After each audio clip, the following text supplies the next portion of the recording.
habitat. So dito yan, dito ka pwede magpa. So ito, kung maangin mo tong bango ng ano na to, ito, pwede tayong sumilip dito. So ito yung ano nila, yung program nila ngayon. Yan yung mga nakasulat. At the same time, ito, is pwede kang ihatid niyan kahit saan dito. Siyempre, huwag lang yung ano.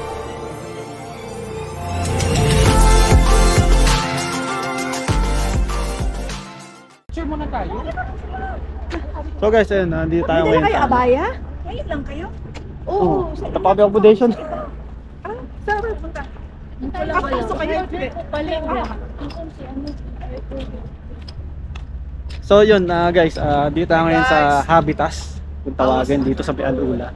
So guys, papakita ko sa inyo yung ano, yung itsura nitong Habitas na to.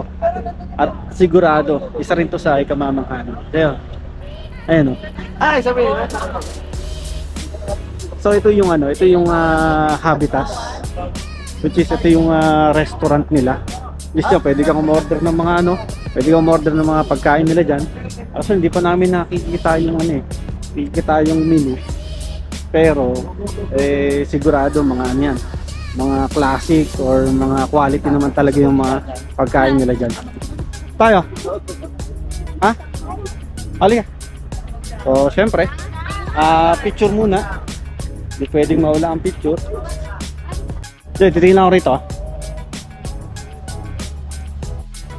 So guys, napagbigyan tayo ng pagkakataon na masilip itong loob.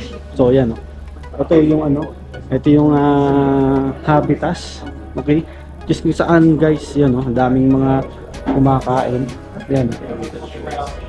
So dito, yan, dito ka pwedeng magpa-book. Okay, tapos yan, yan yung opisina nila.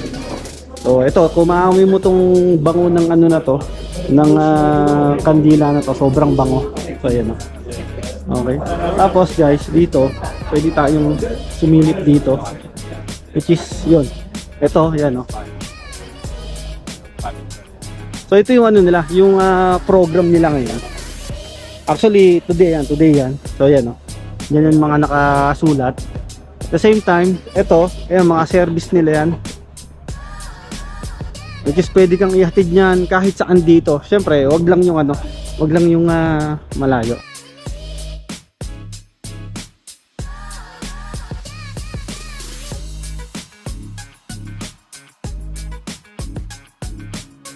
So sa dami ng mga pumapasok dito at nagpupunta, hindi na rin nila ma-accommodate lahat. So yun.